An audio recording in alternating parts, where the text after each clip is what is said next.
one of the things that most people are kind of talking about, well, maybe in our leftist spaces, is the UN-backed supposed Trump peace plan.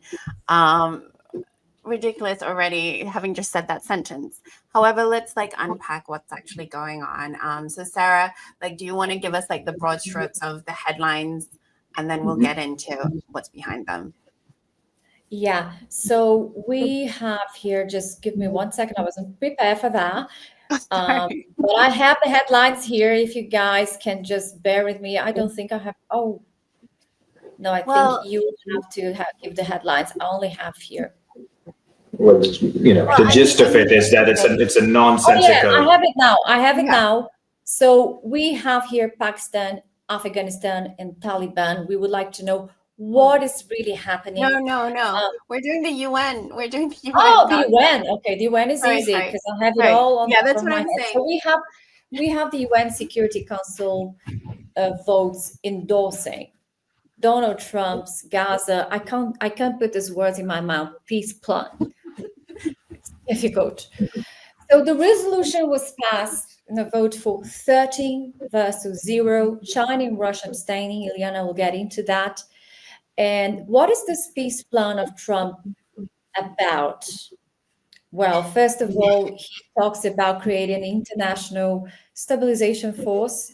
It has even its own acronym, ISF, for Gaza. It's a mandate that includes authority to disarm and dismantle Palestinian armed groups. Hamas is just one of them. That's a resistance group. The resistance group, which are backed by the UN Charter.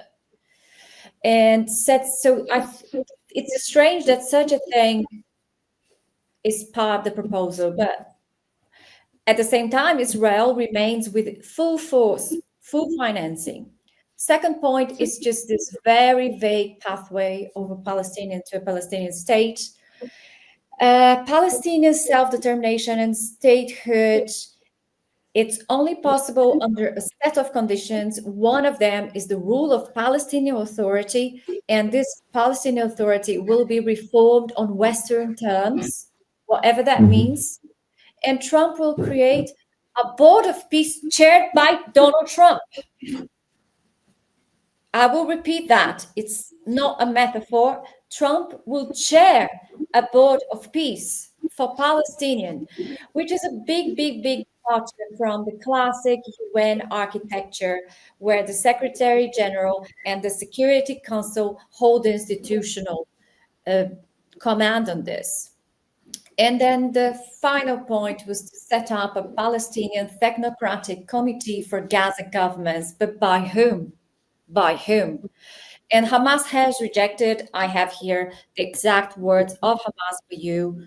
Hamas says the resolution imposes an international guardianship mechanism for the Gaza Strip, which our people and their factions reject. That's the Hamas statement. And well, there is a lot of criticism in this. So you have US military and Israeli military long-term in Gaza. They propose to create a green zone in the east under Israeli and international military control. And that is where, in this green zone, is where reconstruction will take place. But the devastated red zone, where all the Palestinians are along the coast, there's no plan for reconstruction. No plan. Right. So then Trump will going to send an international stabilization force of 2,000 troops to control. They will have a yellow line where Israeli will keep the option to withdraw or not. Better living in Gaza, better living for whom? For new settlers from the US, for new settlers from Europe, from Israel. It's really unsettling, this plan. And what kind of stabilization is that? Stabilization for whom? Absolutely. I think, Sarah, are you frozen? Yeah, I think Sarah's frozen. But maybe we can take it from here. Yeah. Okay, so I guess one of the questions that Sarah had here was, is this a new form of occupation? And I think, not to speak for Sarah, but I'll just say for myself, the idea of it being a new form of occupation perhaps undermines or minimizes US's involvement in this region just as a whole. I always say US-Israeli genocide, because I think for at least from the anti-imperialist idea of US imperialism, I think Sarah, we've lost her, but I think she will be back soon. I'm hoping she'll be back soon. I'm sure she'll be back. She'll be back. But for the anti-imperialist left that's committed to the Global South Rising, I find it very hard to minimize. I mean, I don't think we should be minimizing US's involvement in the region and US's imperialist agenda in that region. So for me, I wouldn't look at it as a new occupation, but perhaps a furthering an official sort of involved. Now they're making it official. It's like almost everything that Trump does is like overt imperialism versus hiding behind some sort of genteel cover. But what do you think about that? Absolutely. Absolutely. I mean, well, number one is that this plan is the final culmination of the punishment being given to the Palestinian people for exercising their democratic right. Remember, Hamas is the elected body in the last elections. This entire, like the last round, these last 20 years of punishment, the acceleration of the punishment, which eventually culminated into genocide, is because people of Gaza, not just Gaza, but all of Palestine, voted for a political party of their choice. There were sanctions imposed after the elections in 2006. The siege began, and then, of course, the first major bombardment in 2008. And this fits into this larger history, not just of Palestine, but of the global South. What happened to Iraq? It was the Republican Revolution in the late 1950s. That was the big kind of crime of the Iraqis, for which they're paying even until today, the destruction of Iraq. What's happening to Iran is because they stood up. So they have to face economic siege and sanctions and bombardments. All over the Middle East, anybody who stood up, they face this kind of a counter-revolution from the US and its allies in the region. And this, in Gaza, you have this particular intensity of this larger process represented by the US. And Elena, I think you're 100% right that this is not simply a regional issue. The US is the pivot around which this entire massacre, genocide, displacement, ethnic cleansing, all of this has happened, not only with the participation of the US, but with US as the decisive factor in all of it. So the US is a very, very key, critical, decisive factor in what's happened to Gaza. And this latest kind of joke that Sarah was telling us about, this peace plan, this is basically a document of surrender for the most brave people on the planet, people who have taught all of us what resistance means, have taught all of us what sacrifice means. Sacrifice in the face of not just monstrosity, but in the face of vile propaganda, vilest of the propaganda. And these people kept their faith, they kept their organizations, they kept fighting back when the entire world was against them and were blaming them while they were burying their children. So these are the people who are being forced into surrender by the Trump administration. The role of the Arab regimes, the collaborationists in the Muslim world, including my government, Pakistan, has been shameful, to say the least. We are participating in the denial of the humanity of the people of Gaza, in the denial of their sovereignty. And this is something incredible if you think about it in historical terms. After a genocide, let's say in 1945, if there was a peace plan, and the main criteria for the peace plan was how would it look to Hitler? Like, how do we see the peace plan or the post-45 world from Hitler's eyes or the German people's eyes, right? Not the eyes of those who have suffered, but from the eyes of the oppressor. This whole plan is there to appease Netanyahu is to appease the Israeli people, most of whom have moved towards the right, unfortunately, and that's been a trend that's been there for a very long time.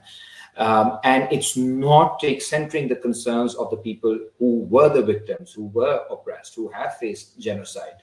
And you are disarming the people who face genocide, and you are rearming the genocider, the person, the group, the entity that committed this genocide.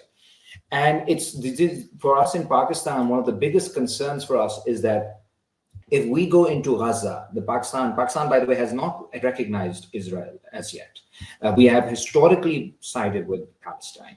It is rooted in our spirituality, in our national psyche, in our ethos to be with Palestine, to be with the people of Al-Aqsa. And at this moment, for the government to commit to troops on the ground in Gaza, to demilitarize a population that is under colonial rule.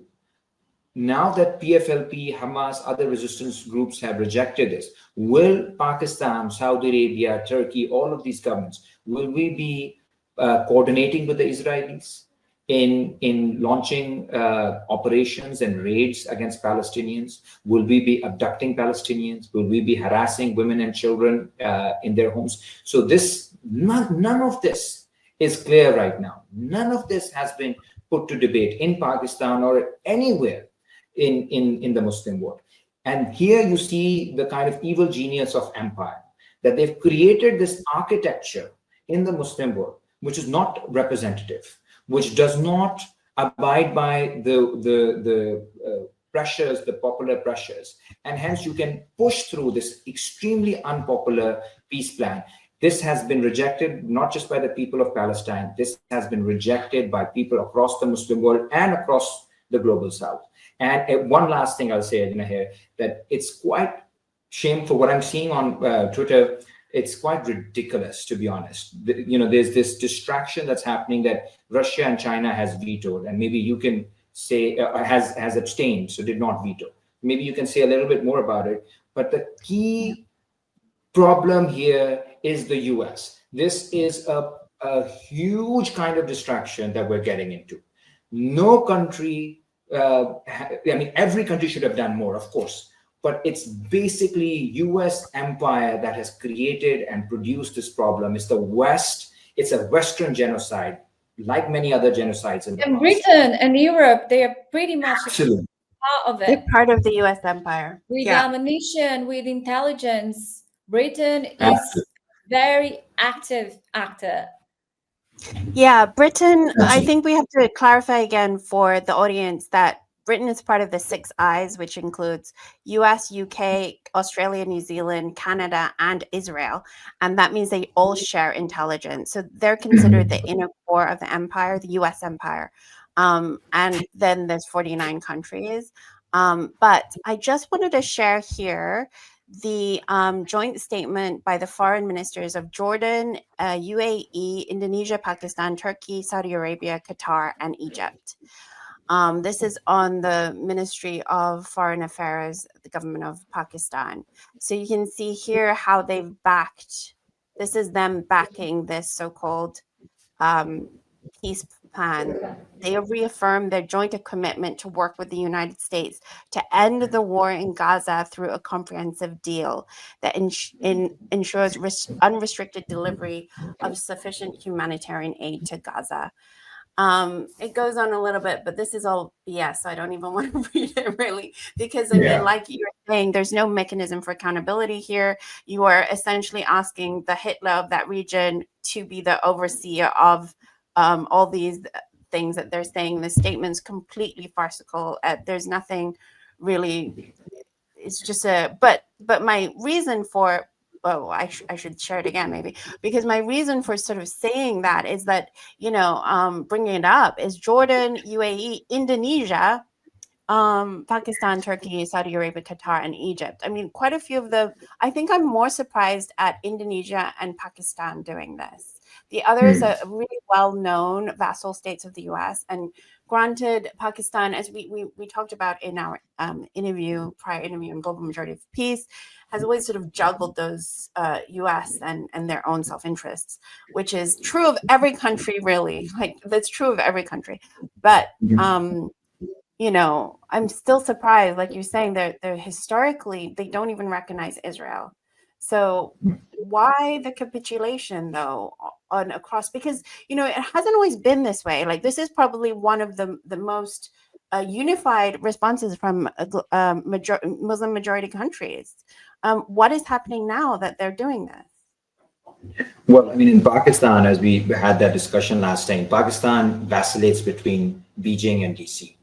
That has been this vacillation is a result of our security concerns vis-a-vis India. So against India, China helps Pakistan, so Pakistan very much goes into that umbrella. And you saw in May, we had this conflict with India, and we were able to maintain our sovereignty because of Chinese help. On the other hand, for all the most exploitative deals, Pakistan looks towards the IMF. And this is true for Egypt as well. We have a very similar kind of trajectory with Egypt. It's the IMF, it's the World Bank. If our elites want to make a lot of quick money, they look towards the West for that. And for security, they look towards China. Now, this is a new thing that for security, they've started looking towards China because America is no longer, I mean, America is never trustworthy, but even for pursuing the old kind of interest, regional interest that the US used to do, it no longer has the capacity. So China has stepped in with that vacuum. Now, Pakistan was under pressure for a while to move towards this plan. And when Iran-Israel conflict happened, Pakistan decisively sided with Iran. So this was just in June. However, what's happened over the last 3-4 months is that there's been a lot of this backdoor diplomacy. And my reading of the situation is that at this point, a lot of people have spoken to each other saying that this is the only option, including we have indications even from Iran and China and elsewhere. It kind of appears that because the neighboring countries have all conceded, logistically, it makes very little sense to be opposing it, and other than kind of like saying it in a principled way. And of course, our ruling elites are not that principled. So the long-term planning for a lot of people who are still very much pro-Palestine, and our state is kind of split on this. I think they're hedging on the fact that this peace plan will fail within months, if not weeks. The resistance will not accept it. Pakistan will not. Yes. So it's basically, and you know, I have more faith in some way in that in the devil, Netanyahu. I think he's incapable of maintaining this kind of equilibrium. The Greater Israel thing is no longer a fantasy; it's a reality. They want to expand. They want to destroy. That's what I want to ask you. I want to hook on Juliana's question and what you're saying right now. Look, you'll have USA and Israel splitting the territory and having military control of the territory further before more than they have now. Is this not a national security matter for countries like Jordan, Lebanon? It seems like a step ahead for the Zionist plan of the Greater Israel. How do you explain this apparent contradiction? Greater Israel, number one, I'm convinced that that's been part of the plan for years. They've said it, like the founder of Israel said it. Netanyahu recently just said he thinks he's on a historical mission. Otherwise, even from a defensive kind of a position, the genocide makes very little sense, other than it just reflects the cruelty of the monstrosity known as Israel. But from a strategic point of view, it starts making sense if you are going for that living space, if you're going for that breathing space for Zionists and Jews across the region. And that's been their desire in Egypt, in Jordan, in Lebanon. All of them are part of this kind of larger territorial expansionism of Israel. Now, this has created a lot of nervousness in the region. Remember, Qatar was bombed by Israel. That unnerved and unsettled the Gulf monarchies. in an unprecedented way, because you have the American bases sitting there. And so in a way, it kind of shows that imperialism has become irrational even for its own kind of interest. There's something excessive that's going on right now in the Middle East. That is not part of, not everything is part of the plan. There are different factions within this entire constellation. And the most extreme factions are the ones who are in the driving seat of history at the moment, which want to eradicate all forms of Arab sovereignty, Muslim sovereignty, Middle Eastern sovereignty for some kind of vassal states controlled by the US and inhabited by Zionists, which is why Pakistan and Saudi Arabia signed a defense deal, which kind of was reflective of the nervousness that existed in Saudi after the Qatar attack. Iran welcomed that deal. So there are also these other kind of tendencies that are happening, because everybody is scared that this is not going to last for long. And while you have people like MBS and others who are more kind of hopeful of better relations with DC, he was in Washington this week, but there are factions in every state of the Muslim world who are in a state of revolt within the state. Not, of course, the public is 100% against Israel. You know, that's one good thing about living here in Pakistan and elsewhere, that we don't meet pro-Israeli people at all. So that's good. But within the state, there are people who believe that this is not going to work out. And there are already debates within think tanks, defense think tanks, on what will Pakistan do when we go to war with Israel. Because there's this belief that this is inevitable, not because Pakistan has any spine or principles, not necessarily, but because a lot of these defense analysts have recognized that the logic of Israel, its logical kind of conclusion that you draw from its practice, is that it's an expansionary state, and it will not rest with bombing Gaza, with bombing Lebanon, with bombing Yemen, with bombing Syria, with bombing Libya, with bombing Iran, with bombing Qatar. It will go all out. You know, Iran is at our border, right? So Israel has already bombed Iran. Next is Pakistan. So, you know, there is that kind of thinking that's happening. However, because there's not kind of a systemic understanding of imperialism and anti-imperialism, we have these vacillating elites. And that's why we need a more kind of a concrete anti-imperialist left that is able to understand this movement of history, where you already have factions moving in that direction, and to kind of make them conscious of the historical role that they have to play, which over here is about defending the sovereignty of our people, of our civilizations that are under threat. And that can only happen when this project, sovereign project, rests on the popular classes, like it did in China, like it did in other socialist states. So I think that is the best way to safeguard our sovereignty and to fight back against Zionist expansions. So you are in Pakistan right now? Yes. Are you safe? As safe as any activist can be here. I've just come back from a protest where members of Imran Khan's party were there as well. There's massive police. But, you know, people are fighting back. They're speaking up. The good part, again, is that by and large, vast majority of people agree with what progressives are saying, have been saying for a very long time. There's no faith in the US. Trump, in that sense, has been, you know, he's accelerated a process that began with Obama. Because Obama was particularly unpopular in Pakistan because this good-looking, well-spoken man was also the drone president. And he you know, ordered drone strikes on funerals, on Pakistani weddings, on Pakistani schools. So he's a war criminal of the highest order for us. So in that sense, you know, for everyone, it's a fact. As a matter of fact, Obama is a war criminal and a racist one. Absolutely. He's also an American hero to many Americans, just so you know. Yeah, more like many war criminals. Yes, Ammar, exactly. there is something really troubling in how European countries envisage. First of all, they shouldn't be envisage anything for Palestine. They should just remove themselves from the genocide. So the condition for them to remove themselves from the genocide is that the PA, the Palestinian Authority, has a role in governing Gaza. This about they are very vague about everything, but extremely precise in this condition for Palestine's sovereignty. Can you explain to our audience what is the Palestinian Authority, the role they play collaborating with Israel, and why the Palestinian Authority is the opposite of Palestinian sovereignty?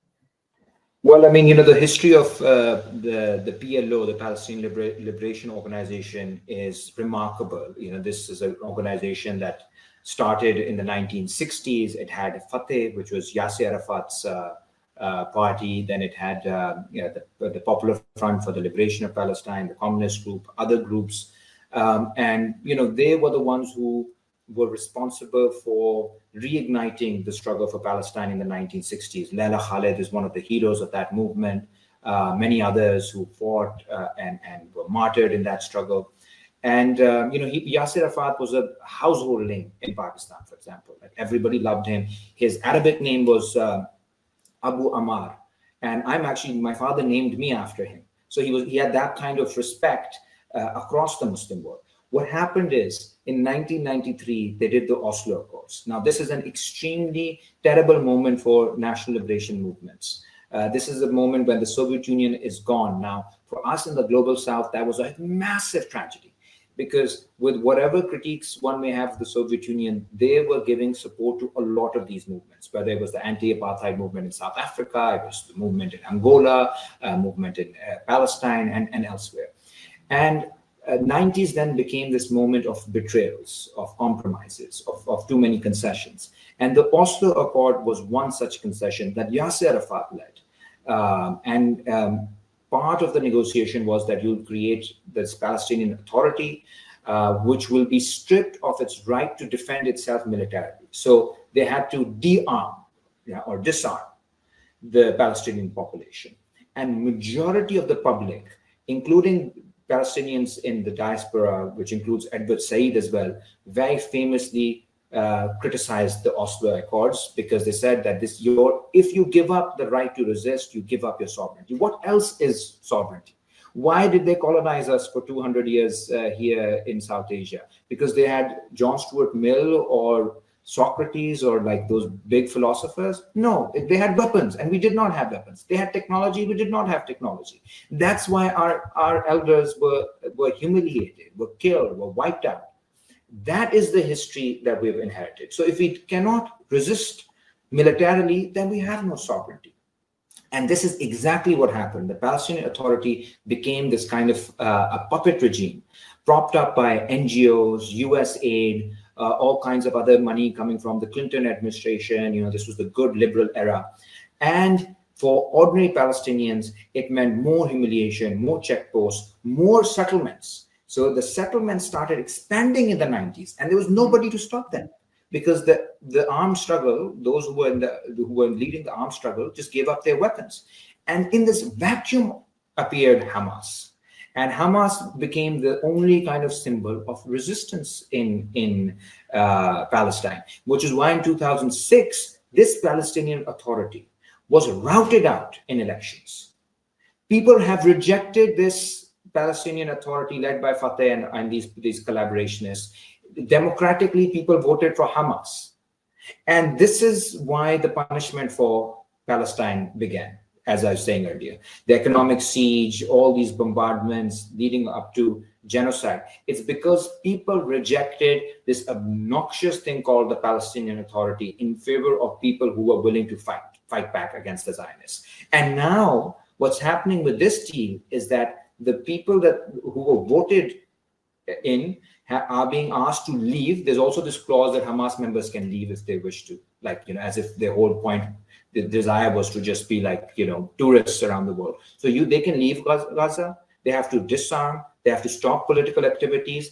And this will be the region, the area will be governed by technocrats and the Palestinian Authority. This is about depoliticizing the Palestinian struggle. It's about eroding their sovereignty. It's about disarming them. It's about giving them over to these humanitarian NGOs. And it's eventually, you'll see that Israel is the one who will violate these lines, and Palestinians will be even in a worse position to fight back if this plan is implemented. But I'm hopeful that this plan will create so many new contradictions that this will ignite a fire within the Muslim world and the rest of the global South, and the plans will be derailed, inshallah, and there will be very serious resistance. Inshallah.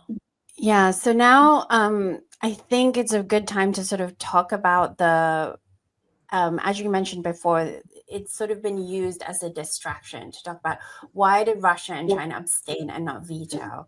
And there are several things, just before I set up this question, I apologize for being rambly. There's several things that you just sort of mentioned, which I think are significant, which is basically one of the theories of how do we get to a multilateral world with the global South rising is really a consolidation or a coherency within the global South. So China rising is very, very significant in that project. And also, of course, Russia as a very strong ally now. But as we look in the Middle East, like you're saying, the different factions fighting each other, and the US sort of the divide and conquer sort of idea, like sort of separating Israel from the US and not being very clear on what anti-imperialism is or the imperialist project is, etc. I think it makes it very easy when something like this happens to go like, oh, well, Palestine's all alone, like it's not even part of a greater global South multilateral project. It's just all its own. China and Russia are abandoning it. Whereas what I guess, I don't necessarily agree with that, but I think that in the West, we're sort of primed towards this sort of superhero mentality. We want China and Russia to come in and save Iran or Palestine or any country, and to act unilaterally or in an imperialist way. And they're certainly not going to do that. I mean, China itself has, I think, a very cohesive vision for what a multilateral world will be, and an adherence to international law, adherence to the UN Charter as it is now, as it could be used fairly. And so sort of positioning that in there, I do have to say, obviously, their decision in this to abstain and not veto is not popular. We certainly want them to do more. But as you said, there's a very odd thing that's happening right now. There's something very farcical about this plan anyway. So if they were to veto it, what would be the advantages to that we're seeing, that people are seeing in the West that are like, why didn't they just veto it? What would have been achieved by a veto? And also, why choose to abstain? I mean, obviously they came out with very strong statements, which I guess we could go over in terms of why they are against the plan, but also I think the reason why they didn't veto it outright is probably because, as we mentioned, the Muslim majority countries. But can you help unpack that a little bit, and in your opinion? Yeah. No, I totally agree with what you're saying. Like, when I was seeing this on Twitter, this debate, right, which is a safe place to have any kind of radical position. But the real world is very different. And I was just wondering, why did they say they shouldn't have just like vetoed? Why not go even further and say China should have just like invaded the region and totally liberated the whole region? And not just that region, but also Latin America and Africa. Just like send in your troops, PLA, be a true revolution, internationalist revolutionary in that sense. There is a certain kind of moral posturing that is rewarded on social media.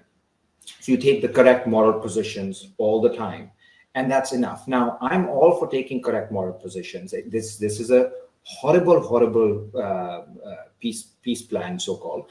However, I can do that because I am not heading a military. I'm not responsible for the sovereignty of 250 million people, or in the case of China, of like 1.3 billion people. I don't have to deal with the Arab governments. If China had gone against the Arab and the Muslim world right now, all the governments, this would have been seen very, very negatively. It would have done nothing except undermine the relationship between China and the Muslim world. Because at this stage, because all the Muslim governments had given their consent to this plan and had indicated that to China. So Pakistan, China, as you know, are very close militarily as well.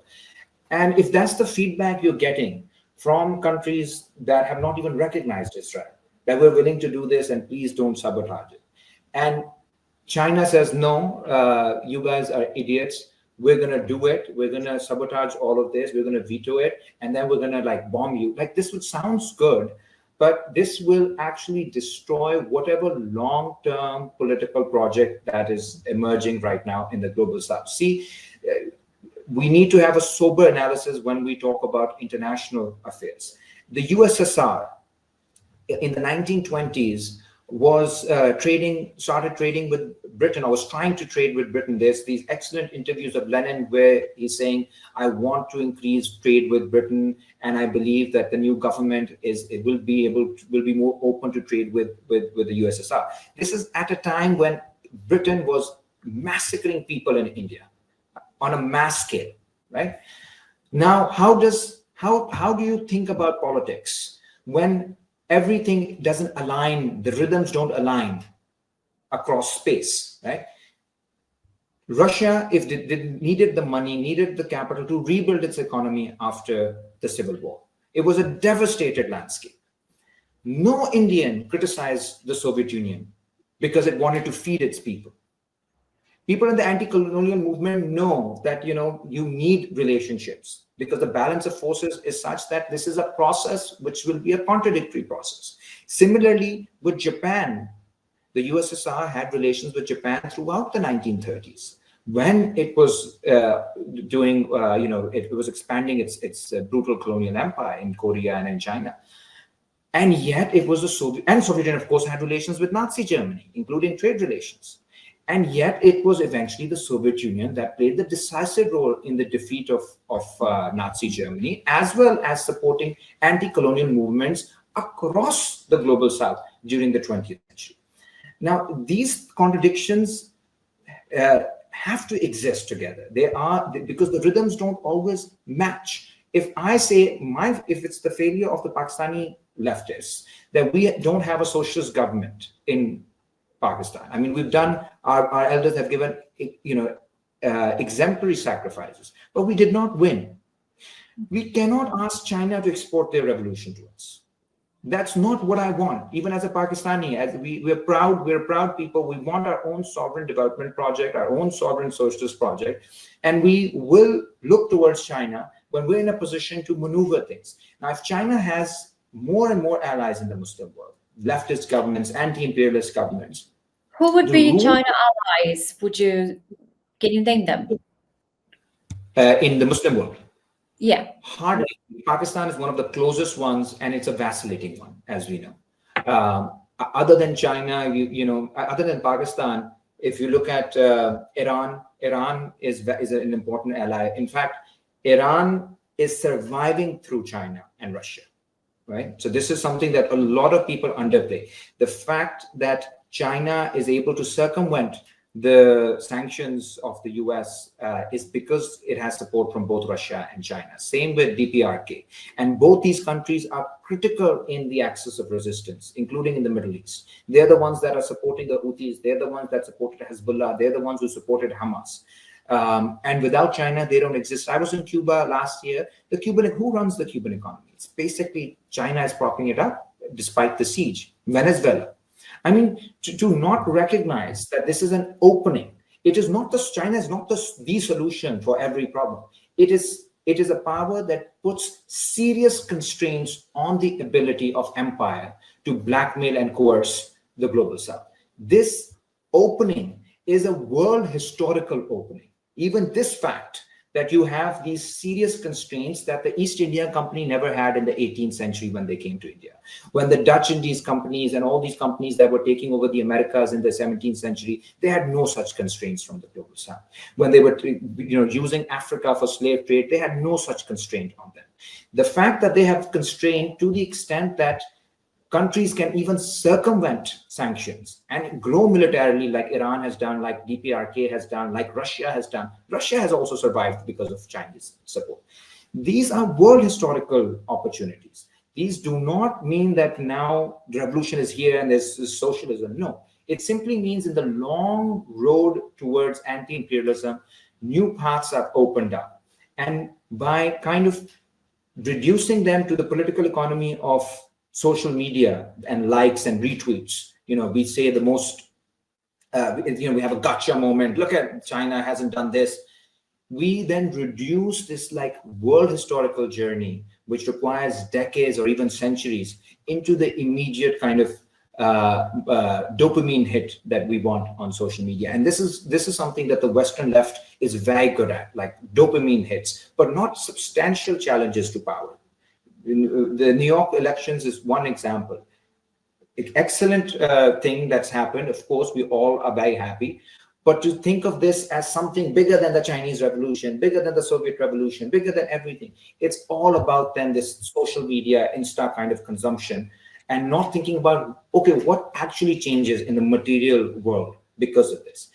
China's emergence as a power has a significant impact on the material relations of forces globally, unlike any other, in my opinion, in the last 200 years or so, because even technologically, it has surpassed the Soviet Union and is about to surpass the West.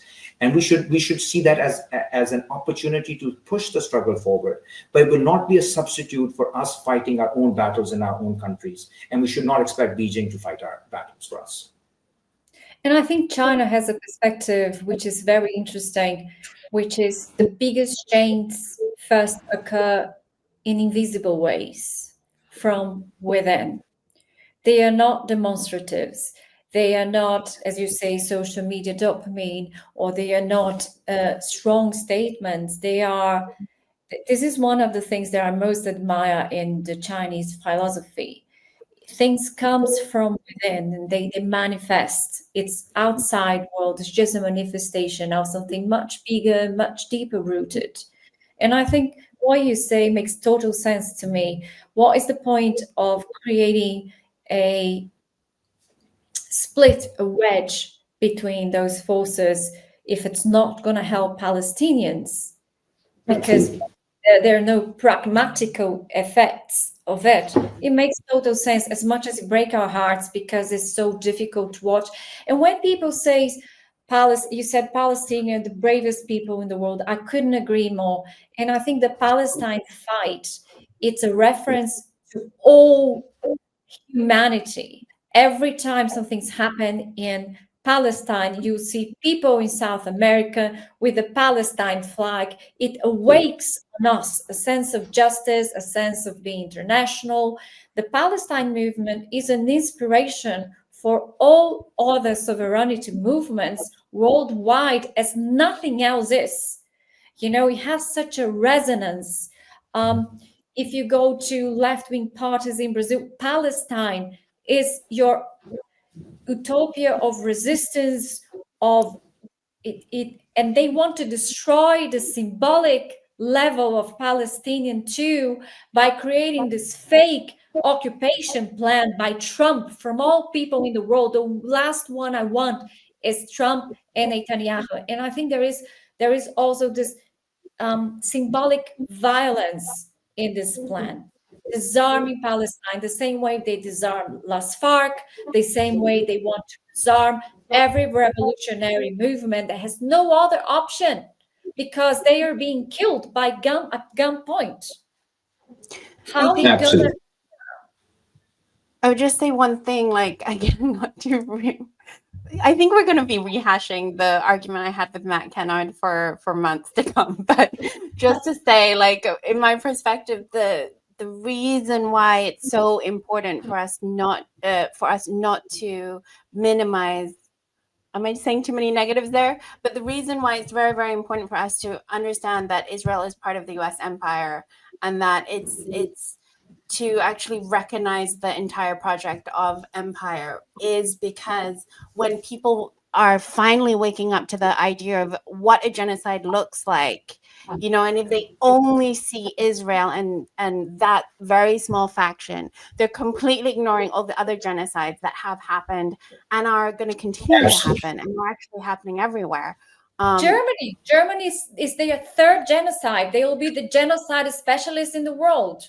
Their third genocide. Well, I mean, I would say further, you know, like I mean, I would reference like Chile, I reference Indonesia, 1965 was a genocide. North Korea, you know, like, and Korea, the Jeju Armenia. Islands, you know, so Vietnam, indigenous Africa, people Vietnam. of America. America Yes. is a country created over blood of the, you know, all the. I find it Two so curious genocides. that people in America say we are the owners. This land is my land, because you just No, you they did two late. genocides. Yeah, the The indigenous slave people trade is a genocide, for is also sure. genocide. Yeah, you have indigenous and the African genocide and ethnocide, because if you take someone out of their cultural environment and force them to be a slave in a completely different place, you're completely disarmed. Absolutely. And you know, and the American genocide carries on in their own country, with Alaska, Hawaii. They're still colonizing those places. They are denying them by law the ability to run their own rituals. So, you know, sorry, please go. yeah, no, so I mean, it's impressive that Brazil has an ongoing genocide on indigenous people. Right. You know, and that's partly the reason why Sudan is happening. And, you know, partly the reason why Palestine, the refusal of Palestinians to go away, to be forgotten, that kind of stirs an emotion in all of us, because we are living in societies where we've inherited a tradition which is soaked in the blood of our ancestors, of genocide, of famine, all perpetrated by the West. And this is now happening to Palestinians. And they've tried their best weapons. They've tried their ideological war. They've tried everything to erase Palestinians. But these are the people who refuse to be erased. And that, I think, is the role of Israel as well in the region. And I agree with this analysis that the US is more central here, because Israel's importance in the region is that it can kind of impose this defeat on the entire people in the region. You know, there's this whole kind of passionate anti-colonialism in the Arab and the Muslim world in the 30s, 40s, 50s, which led to Jamal Abdel Nasser and Gaddafi and all these big heroes that we had in the 50s, 60s, 70s. And what happened, you know, who defeated Nasserism? It was eventually Israel, backed by the French and the British and the US. It's the combined technological power of the West through Israel, its proxy, that they kind of defeated Egypt in 67. And that kind of led to this new subjectivity in the Muslim world that that never accepted that Israel is legitimate or that it's a force of the good, but made this new argument that if we're not on the right side of Israel, then we will suffer the same fate as Palestine or as Egypt. So this argument is the key argument that has been imposed upon us for the last 50 years. It's what we call the subjectivity of defeat and surrender. This is the subjectivity that so many Muslim technocrats, Muslim liberals, they suffer from this. They will never make a case for Israel. They'll always say, you know, it's now a reality, and if you don't accept this reality, we'll be punished. And why do you want to be punished? So there's this one whole point of seeing Palestine as pitiable people. You know, we should pity them. It's so sad what's happening. My children, it shouldn't happen to my children. Let's keep ourselves away. This kind of terrible, individualistic, atomistic way of looking at a tragedy. And then there's another revolutionary way of looking at this tragedy, which is to say, well, these are people who have refused to surrender. And if Palestinians, despite what they've gone through, if they do not accept defeat, then we have no right, no matter what has happened to us, we have no right to accept defeat. We must continue fighting. And this sentiment is growing in the Muslim world, is growing all across the global south, and from what I can see. And as you're saying, Comrade Sarah, in Brazil as well, it's a central part of the left consciousness, which means that the sacrifices, the terrible, terrible sacrifices that the Palestinian people have had to give, they've not been wasted. They've led to this new consciousness, which eventually will reignite, or is already reigniting, anti-imperialist subjectivity that was destroyed or decimated by Israel 50 years ago. So that's something to be proud of. That's something to look forward to. And that once that subjectivity can be transformed into actual material power, then I think all of us can do more to helping end the genocide in Gaza and decimate the Zionist entity.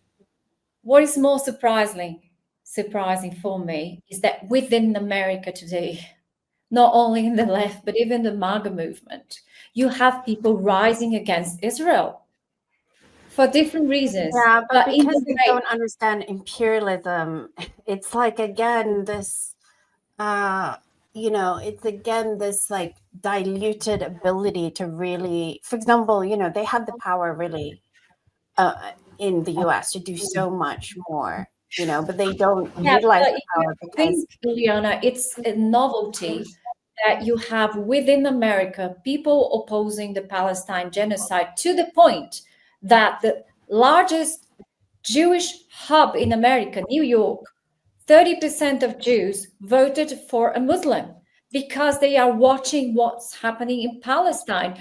And you have the more progressive America, but you also have even the MAGA movement cracking because it's too much to watch. It's too much to see. Why are we feeding Israeli pockets when the American workers have nothing? Why are we feeling wars? It's a beginning. I understand what you're saying. It's a diluted, it's not a complete. The MAGA movement is imperialistic, but there is something diluting there, something happening there, is a seed of understanding. And it's impressive that Palestine managed to do this to the far right. It could be a seed, or it could be a furthering of the lack of accountability that the US empire will hold, like propagandically. They will push it all onto Israel. And then they will still maintain the imperialist veneer of like, we're the moral authority, we have to police the world and BS like that. So there's a danger there that they're just kind of doing that, in that way. But having said that, the public opinion is definitely fractured. That's the good part. I think in a way it's very impressive that Palestine could even, I think they toppled, if there is one gain in this whole escalation, is that the industry of the Holocaust and the Zionist propaganda has cracks now, and has cracks, visible cracks, even within the empire, for whatever reason or whatever destiny this takes. It's not the same. It's not the same. We are watching the Zionist propaganda being exposed, and their lies are holding up just in one place, which is Israel.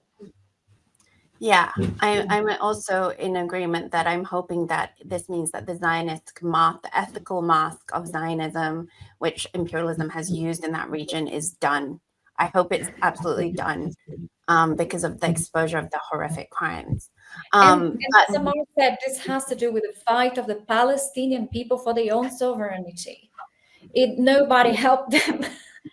They are showing us, and it's heartbreaking. I hope they don't need to show us anymore, that they get their sovereignty, but they have an indelible mark on the history of anti-imperialism, on history of sovereignty.